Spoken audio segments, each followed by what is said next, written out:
in the moment of worship, call to worship from the book of Psalms 116, verses 1 to 10. I love the Lord, for He heard my voice. He heard my cry for mercy. Because He turned His ear to me, I will call on Him as long as I live.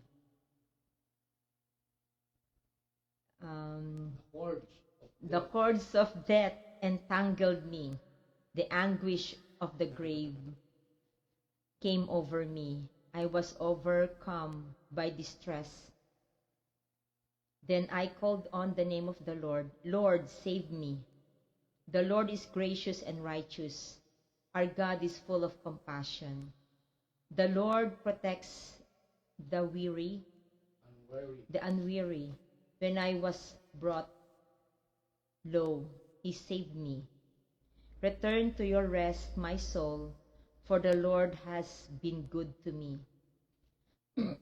For you, Lord, have delivered me from death, my eyes from tears, my feet from stumbling, that I may walk before the Lord in the land of the living. I trusted in the Lord when I said, I am greatly afflicted. Let us pray. O Heavenly Father, we honor you, we praise you, O God. Thank you, Lord, for hearing our prayers, O God. Salamat, Lord, dahil Ikaw po, dakilang Diyos, ang tumidinig sa aming mga panalangin, sa aming pagluha. Ikaw ang nakakakita. Salamat, dakilang Diyos, sapagkat Ikaw po Diyos sa tapat magpakailanman. Ano man ang aming pinagdadaanan ngayon sa aming family, sa aming bansa, hawak mo kami, Panginoon. We belong to you, O God. Ikaw, dakilang Diyos, ang aming tinatawagan. Ikaw po ang aming pag-asa. Ikaw po, dakilang Diyos, ang nagpapahilom ng aming mga sugat. Panginoon, pagod po kami sa buong maghapon. Ang aming mga katawan po'y pagal. Kaya, dakilang Diyos, Ikaw po ang aming kapahingahan. Ikaw po ang aming kalakasan. Patawarin niyo po kami, Panginoon, sa aming mga pagkakasala. Patawarin niyo po kami, Lord. Tulungan niyo po kami, dakilang Diyos, na gawin ko ano po ang tama. Bigyan niyo po kami ng karunungan. Bigyan niyo po kami ng pangunawa. Bigyan niyo po kami ng mga pagkakataon na maging maayos kami, Panginoon, sa iyo, Lord. Linisin niyo po ang puso namin, Panginoon. At Ikaw po, dakilang Diyos, ang magbigay po sa amin ng pag-asa. Magpapatuloy kami, Panginoon, na maglingkod po sa iyo, Amang Banal, sapagkat Ikaw po ang aming kalakasan, Ikaw po ang aming kinabukasan, Ikaw po ang aming kabuuan. Maraming salamat po, dakilang Diyos, sa iyong papurit pagsamba, sa pangalan ni Jesus na aming Diyos tagapagligtas. Dinadalangin ko, Panginoon, ang mensahe mo sa pamamagitan ni Pastor Edric, O God. Bless your word, O God. Let the Holy Spirit be over us, O God. Let your Holy Spirit, Lord, empower us and surround us, Lord God, with your anointing, with your holy angels guarding us, O God. This is my prayer, O God, and declaration in Jesus' name. Amen.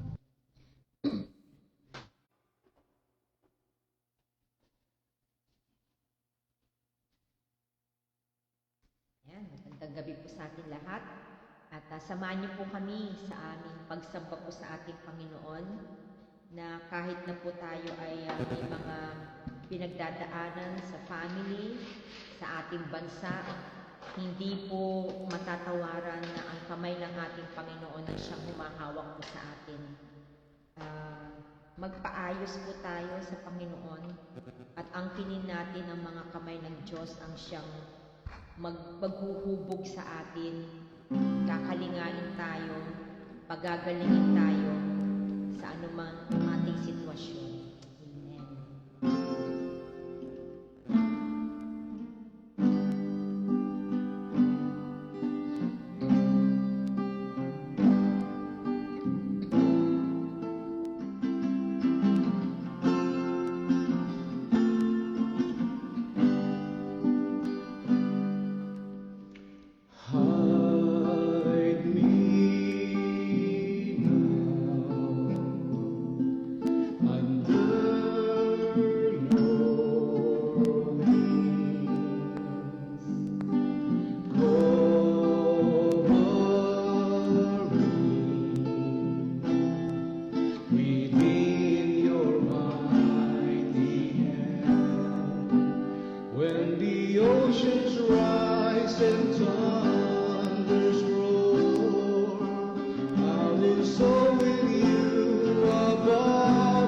storm. Father, you are King over the flood, and I will be still, know you are God. Yes, God, hallelujah. Find rest, my soul. Find rest, my soul, in Christ alone. Know His power, know His power,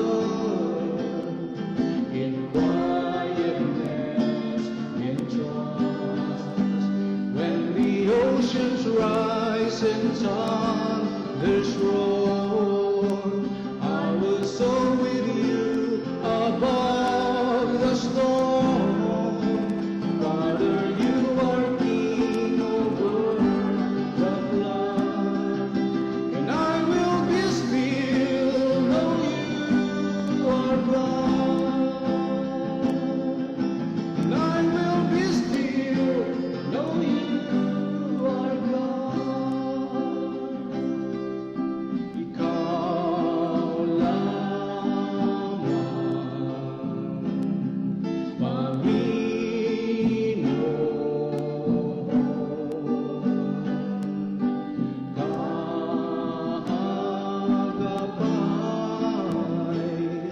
saan man naroon. Suliranin man ay dumating, Ikaw lamang, O Diyos, ang sasambahin. Panginoon ko, sa iyo lamang mananatili kailanman. Kapahingahan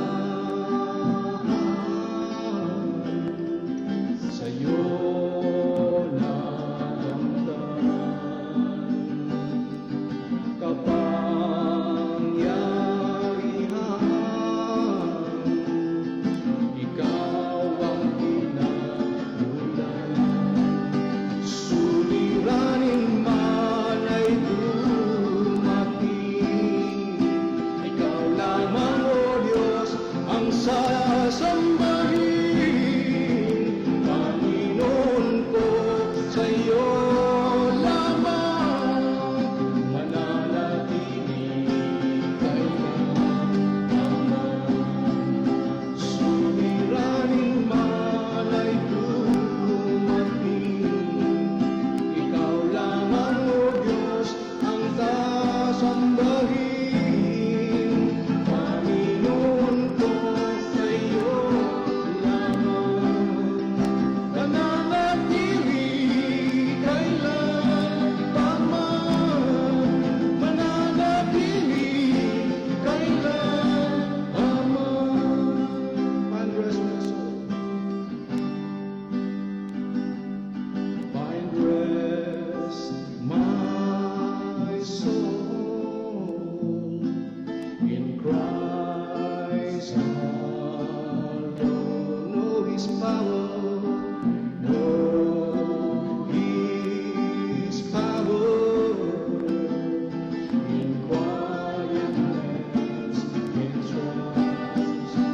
When the oceans rise and thunders roar, I will soar with you above the storm. Father, you are King over the flood, and I will be still, know you are God. When the oceans rise and thunders roar, I will soar with you above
Hello everyone. Good evening po. A blessed, joyful, and victorious evening po sa atin. At kumusta na po kayo?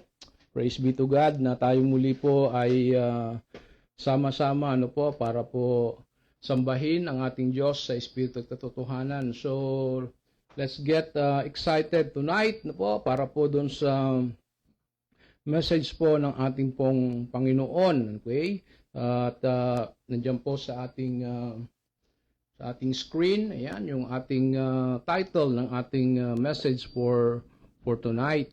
Ayan, no? From fearful to peaceful. Ayan, nasa yung aking salamin. Sandali po. Excuse me lang. Yun, okay.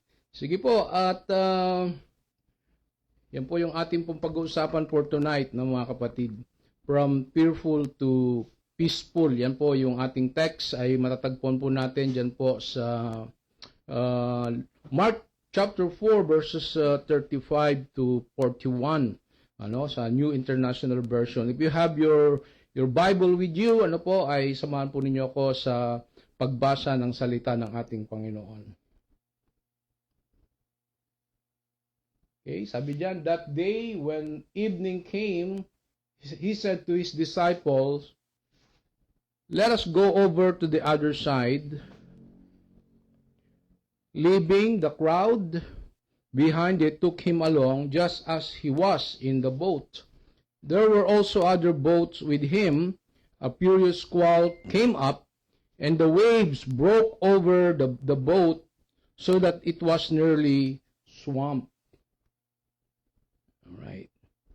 Jesus was in the stern, sleeping in a cushion. The disciples woke him and said to him, "Teacher, don't you care if we drown?" He got up, rebuked the wind, and said to the waves, "Quiet, be still." Then the wind died down, and it was completely calm. He said to his disciples, "Why are you so afraid? Do you still have no faith?" They they were terrified and asked each other, "Who is this? Even the wind and the waves obey him." Yan po, tayo po ay pinagpala sa pagkabasa po ng salita ng ating Panginoon. Ang ating pong key verse ay matatagpuan po dyan po sa Mark 4:39. Sabi po dyan, "He got up, rebuked the wind, and said to the waves, 'Quiet, be still.' Then the wind died down and was completely calm." So mga kapatid, tingnan po natin for tonight, itong ating message ng Panginoon is very timely po, sa ating mga situation, maging sa mga panahon natin, sa nakalipas na panahon. And I'm very, very sure this is the message of the Lord para po sa atin for tonight. So tingnan po natin, meron pong problema, Diyan po sa Mark 4, na binasa ko sa inyo, 35 to 41, alam niyo po, hinarap ng mga disipulo ang isang malakas na unos o bagyo na nagpasindak po sa kanila. Kahit nakasama nila si Jesus sa bangka, alam niyo na, kasama nila si Jesus, ang bagyo po ay kumakatawan sa biglaan at napakatinding krisis po ng buhay na yumanig sa ating pananampalataya. At yan po ay hindi po lingid sa atin. The past weeks ay sunod-sunod ang mga bagyo, ang mga unos sa iba't ibang parte ng ating pong bansa, especially sa Aklan. So mamaya po ay part ng Sermon of the Lord ay manunod tayo, panunurin natin po yung short videos na kung saan ang inyong lingkod ay representative ng Global Methodist Church sa Mega Manila Conference para po mag-assist o sumama po doon sa tinatawag nating relief operation. So sa kabila ng pagsaksi, balikan natin yung ating text. Sa mga himala ni Jesus, at pakinig sa kanyang mga turo, alam niyo, ang mga disipulo po ay nataranta. Hindi po ba? Nataranta. No? Na bigla o biglang hindi nila alam na kasama na si Jesus at nagtanong sa kanyang pangangalaga. Sabi ng mga alagad, Guro, wala ka bang pakialam? Ano? Kung kami po ay malunod, yun po yung tanong ng mga disipulo. So, alam niyo, this is the problem. Alright? Sabi po dyan, many believers today, no, experience the same struggle. Okay? When life storm or earthquakes rise, fear takes over, and you know, faith fades. No? We start to doubt God's presence and goodness. Di po ba? The problem, ano po, isn't the storm itself, but our reaction, okay, to it. No? We often focus on the storm or on the calamity or on the earthquakes or whatsoever na mga natural calamities instead of the Savior. Sabi ko nga po, it's natural, no po? Sa buhay natin na sa panahon ng mga bagyo, unos, earthquake, calamity, no po, ay tayo po ay nababalisan, natataranta. But tonight, no, kung tanungin ang bawat sa atin, naranasan mo na bang matakot po ng sobra? No? Lahat tayo, no? Lahat tayo. Yung tipong hindi mo na alam kung anong gagawin mo sa gitna, no po, ng mga natural calamity natin, no? Minsan hindi bagyo ng ulan ang kinakarap natin, minsan hindi earthquake, no? Nangyari sa atin, sa mga kababayan diyan sa Cebu. Kung bagyo o earthquake ng problema, sakit, kabiguan o kawalan ng pag-asa, ganyan din po ang nangyari po sa mga alagad, no? Diyan po sa Mark chapter 4 na binasa po sa inyo kanina, sa verses 35 to 41, sumama sila kay Jesus, okay?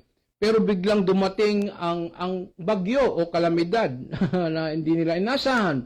Siyempre po, initial reaction ng mga disipulo ay takot na takot, ano? Takot na takot po sila, pero si Jesus, anong ginagawa ni Jesus? Natutulog, no? Natutulog lang si Jesus in the midst na yung kanyang mga disipulo po ay takot na takot.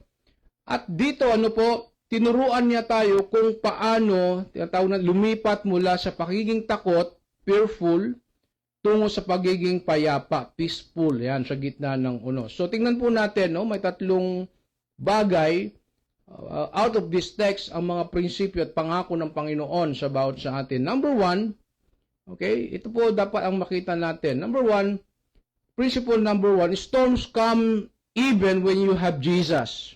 Yeah? No?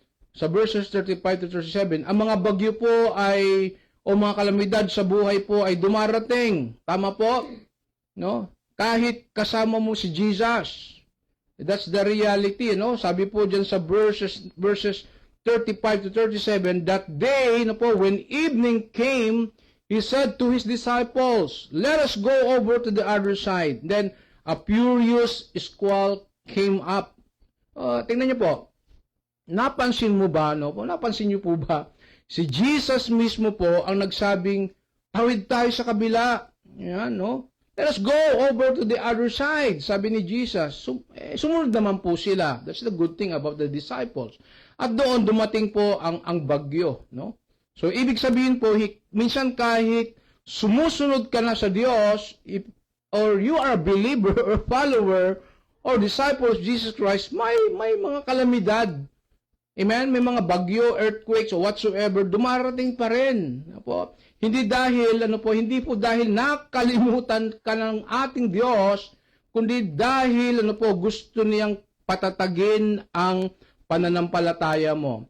Amen? Amen. Kapag dumating, ang bagyo sa buhay mo o anumang mga kalamidad or natural calamity sa ating buhay, problema sa pamilya, sakit, financial struggles, emotional pain, sa ministry, whatsoever, etc., etc. Tandaan po natin, no? Hindi po ibig sabihin na wala na po si Jesus sa iyo. Amen?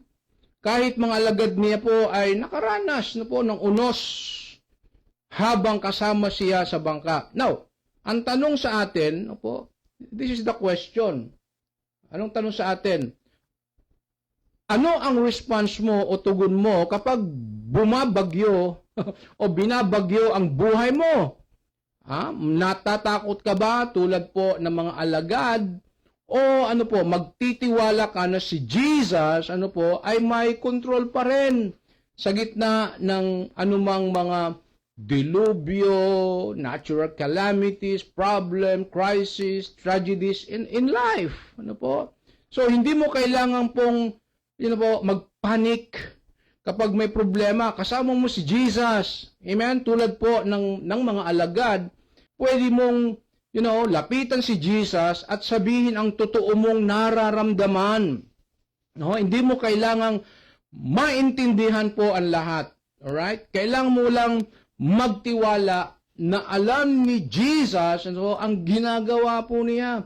Kapag nararamdaman mong parang tulog si Jesus, alright? Katulad po dun sa text natin, tandaan po natin, mga kapatid, mga kababayan, mga kaibigan, He's still in your boat. Amen? He's still in your boat.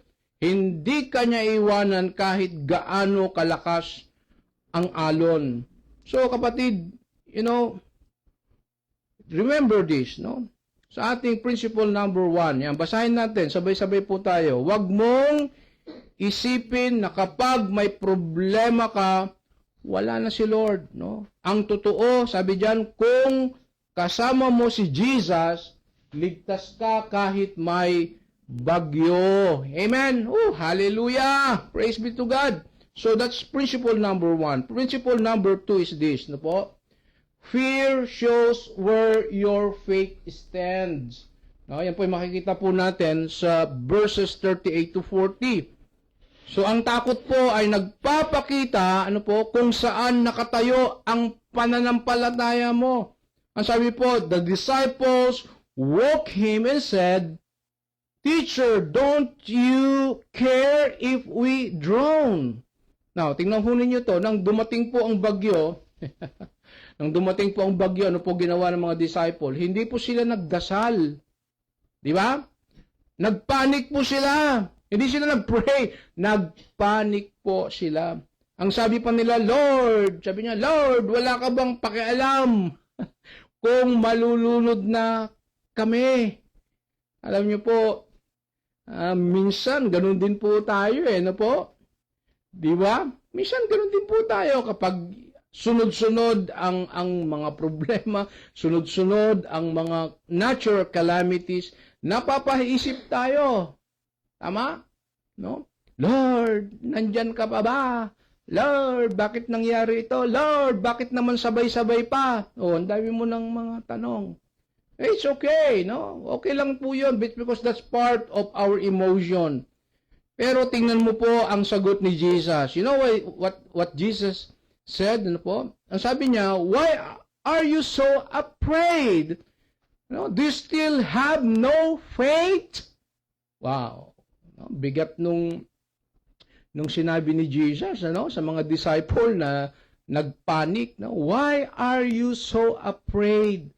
Do you still have no faith? Hindi niya sila pinagalitan actually dahil ginising po siya, pinaalala lang po niya, gentle reminder, sabi nga po, anak, sabi ko rahil about sa atin, may pananampalataya ka pa ba? Alam niyo po, habang bumabagyo, doon sa scenario at larawan ng ating text, sa Mark chapter 4, verse 35 to 41, alam niyo, na-test, na-test ang pananampalataya ng mga alagad. Noong nakita nila po ang malalaking alon at halos, mapuno ng tubig ang bangka, natakot po sila. At sinabing, Teacher, don't you care if we drown? Now, kapatid, tingnan niyo po ito. Ito po ang reality. What's the reality? Basahin natin. Ang totoong pananampalataya po ay hindi nasusukat sa panahon ng kaginhawaan. Amen? Kundi saan? Sa gitna ng bagyo o lumang mga kalamidad o problema na maaring dumadating sa ating buhay. Alam niyo po, madaling maniwala kapag maayos ang lahat Tama po ba? Madaling maniwala kapag maayos ang lahat. Pero kapag dumarating na po ang unos, bagyo, ayan, doon lumalabas kung gaano talaga kalalim ang tiwala po natin kay Jesus. Alam niyo po mga kapatid, mga kababayan, mga kaibigan, minsan po, hinahayaan po ni God, ni Lord, ang mga storms, quote and quote, excuse me, para ipakita kung gaano, kalakas, katibay, o malalim, o kahina ang atin pong pananampalataya. Hindi para, alam niyo po, pahiyain po tayo Hindi para kundi palakasin po tayo. Gusto niyang lumago, lumalim, lumawak, tumaas, tumatag ang pananampalataya natin mula sa tinatawag nating panic faith papunta po sa peaceful faith. Ano piliin mo? Panic faith? Mayroon palang tawag panic faith, Papunta po sa peaceful faith. Alam niyo, kapag dumaan ka po sa pagsubok, wag mong isipin na, pinaparusahan kaya ako ni Lord. Dinidisiplina yata ako ni Lord. Ito yung bang bunga ng kasalanan ko? Ito ba yung bunga ng mga pagkukulang ko, pagkakamali ko? So, iniisip natin, pag dumadaan ka na sa mga ibang mga anyo ng hamon ng buhay, iniisip natin, pinaparusahan ako ni Lord. Baka kapatid, hindi. Baka tinuturuan ka lang niyang magtiwala po ng mas matatag, mas malalim, mas malawak. Alam niyo po mga kapatid, ang faith, ang faith ay hindi po lang salita. Ito po ay tiwala kahit walang kasiguruhan po. Ibig sabihin po, ang pananampalataya po ay nasusubok po sa panahon na mayroon tayong mga pressure sa buhay. Ayaw natin ng pressure, di ba? Pero, yun po ang maganda Kung gusto mong lumakas sa pananampalataya, dapat matutong maniwala kahit po sa gitna ng anumang mga hamon ng buhay. Kapag hindi mo maintindihan ang nangyayari, kapatid, kaibigan, mga minamahal, mga kababayan, kumapit ka sa karakter ni Jesus. Siya po ay tapat, sapat, makapangyarihan at mapagkalinga. Amen? So, remember, this principle number 2, basahin natin. Kapag natatakot ka, wag mong tingnan ang laki ng bagyo. Tingnan mo ang laki ng Diyos. Faith over fear, yan ang sekreto ng kapayapaan. Amen? So, principle number 3, and last. Ayan, sabi diyan, basahin natin, Jesus has power over every storm. Sa verses 39 to 41, sabi doon, He got up, rebuked the wind, and said to the water waves, Quiet, be still. Wow, then the wind died down. That's our Lord Jesus. That's how powerful our Lord Jesus. May kapangyarihan po si Jesus sa bawat bagyo. Jesus has power over every storm. Isang salita lang mula kay Jesus. Salam po. Tumigil ang bagyo. Pumayapa ang lahat. Hindi lang po niya pinatahimik po ang hangin. Pinatahimik niya rin po ang takot ng mga alagad. Amen? Kaya nagulat po sila. Sabi ng mga disciple, Who is this? Who is this? Even the wind and the waves obey Him. Kapag narinig po ng bagyo ang boses po ng may likha, napapatahimik po ito. Ang hangin at alon po ay sumunod dahil kilala nila kung sino po ang nagsasalita. Amen? Nang ginising ng mga alagad si Jesus, tumayo siya at sinabi, Quiet, be still. at biglang tumahimik, ang hangin at nawala ang alon. Kapatid, kaibigan, mga kababayan, dito natin makikita po na walang bagyo na mas malakas kaysa kay Jesus. Amen? Sabihin mo nga, walang bagyo na mas malakas kay Jesus. Amen. Hallelujah. Kaya niyang utusan ang hangin, ang dagat, at pati ang mga takot natin na tumatahimik. Alam nyo, kahit po tayo, we can rebuke, we can say to this, ang tawag doon, storms, earthquake, to be gone. Yeah? Sabihin natin, in Jesus' name, the most powerful name of Jesus, we rebuke, we cancel all the storms, maaari dumarating sa buhay po natin. Alam niyo po, minsan po kasi nakakalimutan natin, kung sino ang kasama natin sa bangka.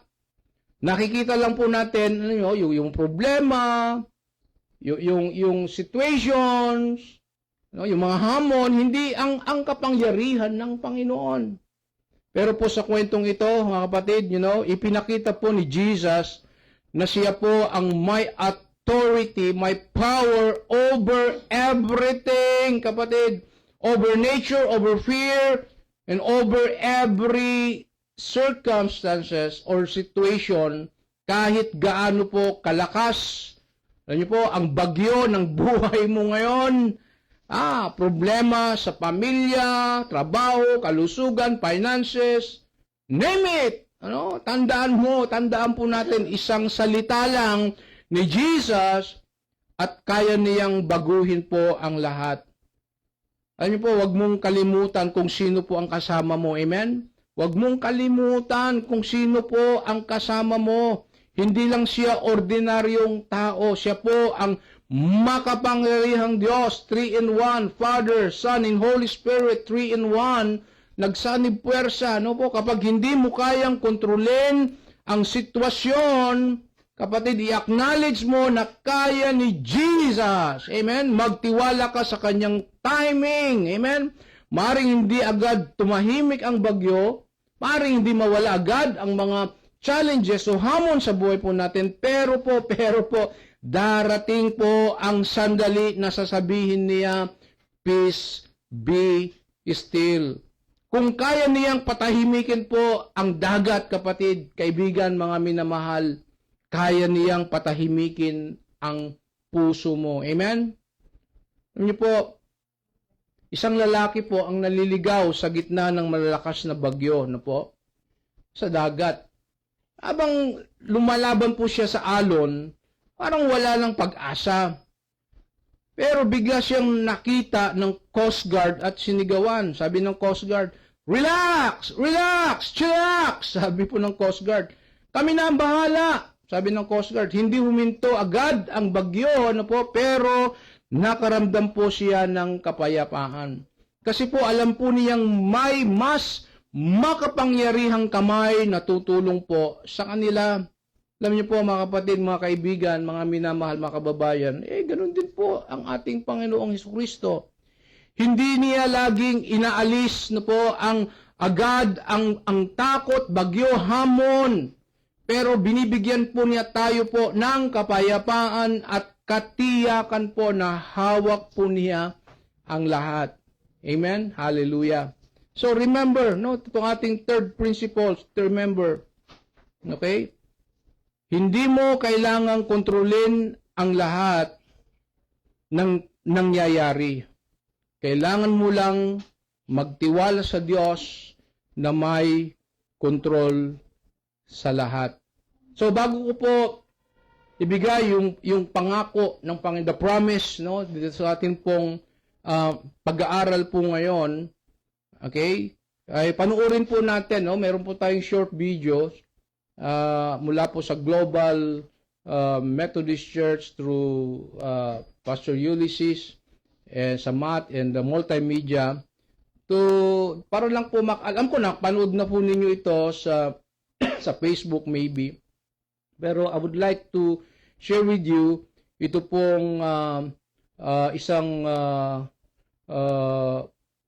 pagbabalik tanaw, no? How God is so faithful and good even in the midst of storms, no po. This is particular po ay kuha po doon po sa pagbisita ko po to assist the relief operation doon po sa Aklan. Okay, meron po tayong 7 churches, no, sa Aklan, Global Methodist Church, na kung saan ay nahatiran po natin, ano po, sa panahon ng nagdaang unos, bagyo, sa kanilang area, no, ay merong 7 na churches, no, na from Global Methodist Church, na kung saan ay mabilis agaran, ano po, na ang atin pong through the leadership of Dr. Luther O'Connor, our conference superintendent, and the leadership ng Global Methodist Church. We praise the Lord, we thank the Lord na mabilis na po na nakagawa yung tinatawag kong roof.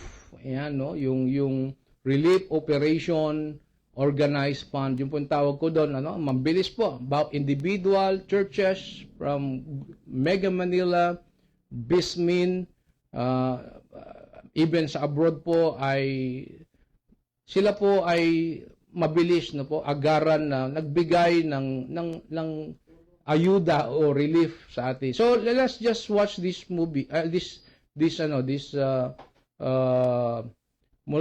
tawag diyan, video, no po, just a short video po. Excuse me lang po.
Yan.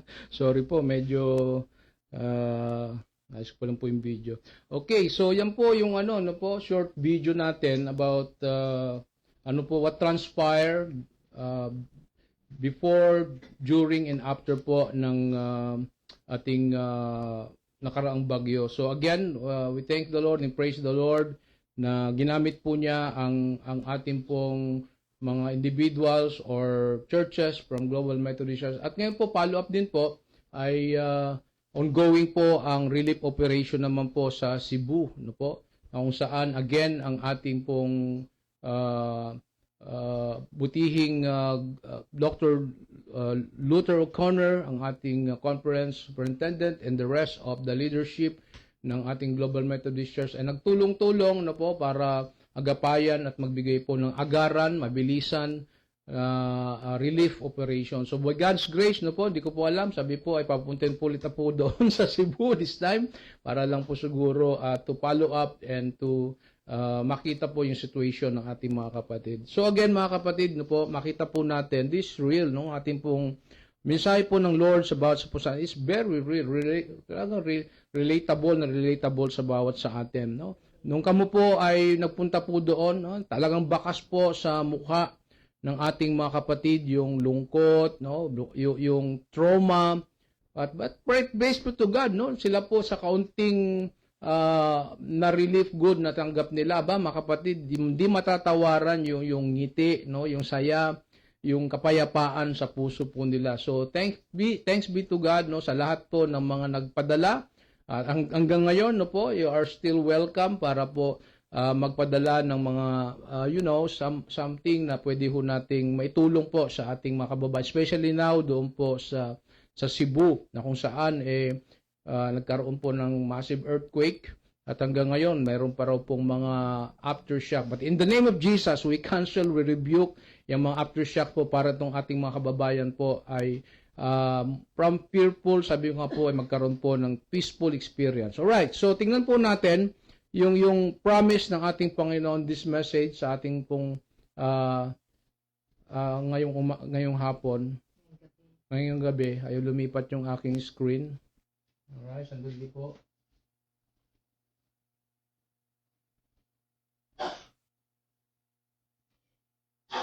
Alright, so tingnan po natin, no, yung promise ng ating pong word of the Lord tonight. Sabi po diyan, peace comes when you trust Jesus. Amen? Peace comes when you trust Jesus. Alam niyo po mga kapatid, pagkatapos patahimikin ni Jesus ang bagyo sa ating pong kwento sa Mark chapter 4 verse 35 to 41, tinanong niya ang mga lagad, again, why are you so afraid? Do you still have no faith?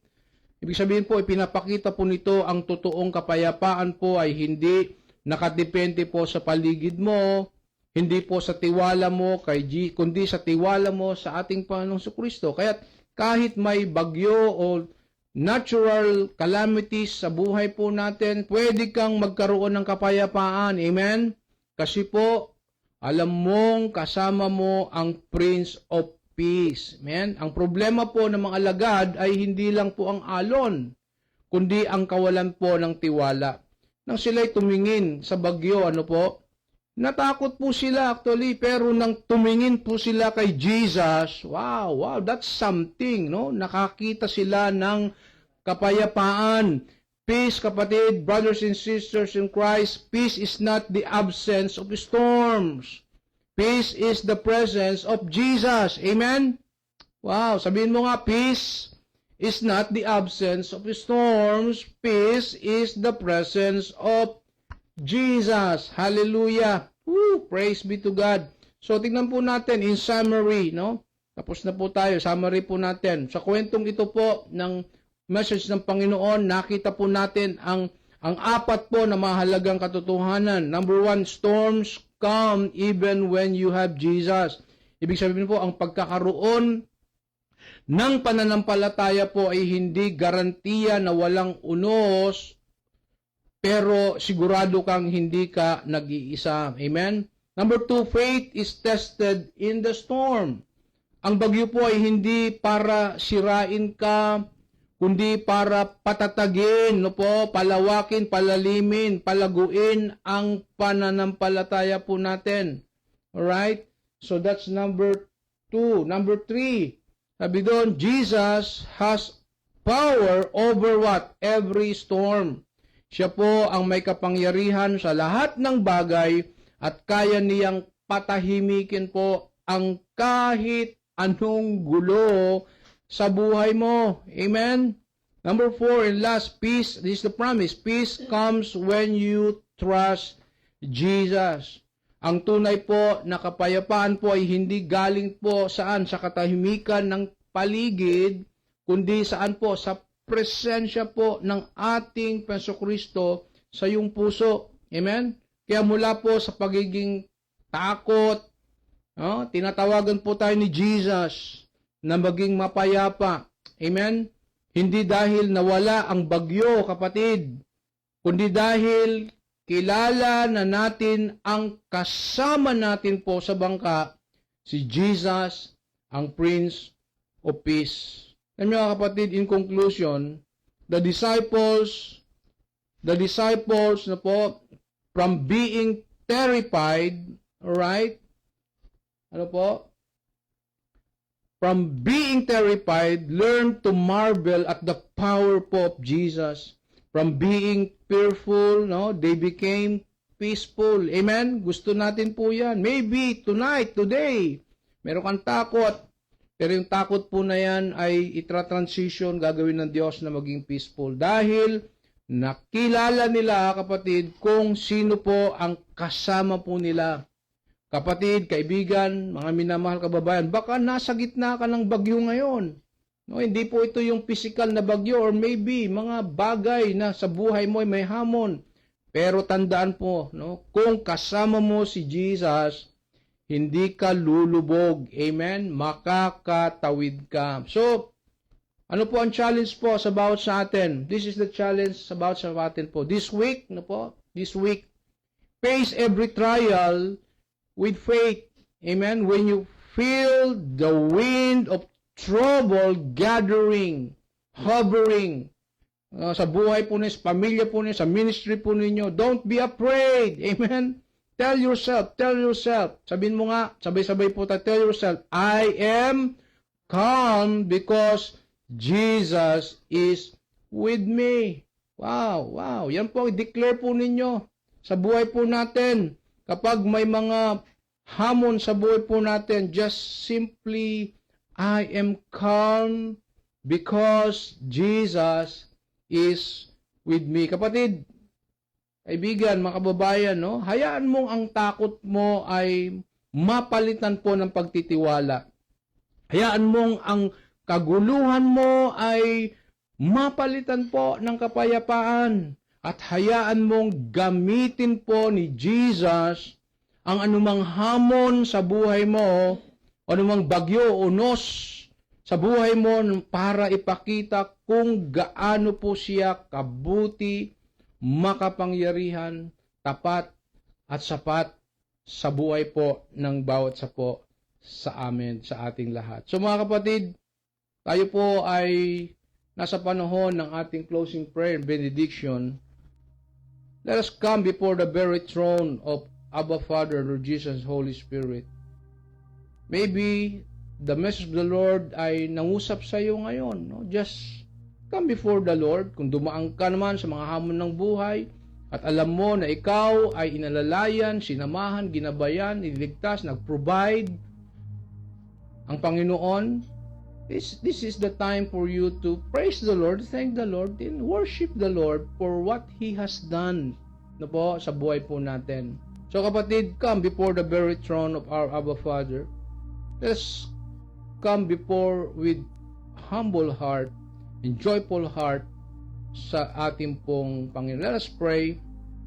Lord Jesus, Abba Father and Holy Spirit, we just want to praise you, to glorify your name, to bless your name, for you are so good, faithful God and awesome God. Even in the midst ng mga karanasan po namin sa aming buhay, thank you, because even when storms come into our lives, You never abandon us. Hallelujah. Forgive us, Abba Father, Lord Jesus, and Holy Spirit, when we get too scared and afraid and worried and forget that you are in the midst of us, like in the boat of the disciples. Turuan mo po kaming magtiwala po kahit hindi po namin naintindihan at magpahinga po sa iyong kapayapaan. Kahit po magulo, hindi namin maintindihan ang mga sitwasyon nangyayari sa aming buhay, sa aming paligid, sa aming bansa, sa buong mundo, bigyan mo po rin po kami ng pusong matatag, malalim, at pananampalatayang hindi po natitinag. Hallelujah. Nakilang Diyos, salamat po dahil kahit dumadaan po kami sa mga anumang mga sitwasyon, hamon ng aming buhay, salamat po, may pangako ka na aming mapanghawakan. You will never leave us nor forsake us. Kapag natatakot po kami, turuan mo kaming magtiwala lamang sa iyo. Bigyan mo kami ng kapayapaang hindi po galing sa mundo, kundi galing po sa iyo. Hallelujah. Abba Father, Lord Jesus, and Holy Spirit, patahimikin mo po ang bawat alon ng takot sa puso ng bawat sa amin. In every wave of trouble, remind us that you are still in control. Just like yung aming inawit, be still and know that you are our God. You still sit in the throne, and in the midst of it all, teach us to experience the true peace that comes from you alone. Abba Father, hear our prayers. Nandito po ang bawat sa amin. We come before you by the throne of your grace. Thank you God. We praise you, we glorify your name for the answer for our prayers. Salamat po sa bawat mga pag-iyak, bawat panalangin, request, petition before you. Ano man yun, Lord. Ngayon pa lang, Lord, we thank you in advance because you are so good, you are faithful. We will wait, O God. Maghihintay po kami sa pinakamabuting panahon ng lahat po ng aming mga panalangin, plans sa buhay po namin is in your hand. What is before us, Lord, is to have faith and wait, O God, sa iyong pinakamabuting pagtugon sa aming buhay. So, salamat, Panginoon, sa bawat mga kapatid po namin na narito, nakibahagi, worshiping with us online, maging sa mga replay ng worship po natin, they will find your peace, O Lord. They will find your truth through this message, O God, that give them strength, O God, and hope sa buhay po ng bawat sa kanila. So, Abba Father, we thank you, we bless your name, we glorify your name, because you are our Savior and Lord, because you are our peace in our life. Hallelujah. This is our prayer, this is our declaration, in the mighty name, the sweetest name, the matchless name, the most powerful name of our Lord Jesus Christ, we pray. So, brothers and sisters in Christ, in the peace of the Lord, who has stopped the storm, be with you. Be careful on your journey, strengthen your faith, and continue to trust in Him who has power over all storms.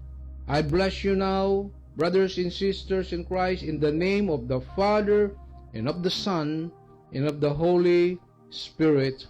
Amen and amen. So, shalom and God bless.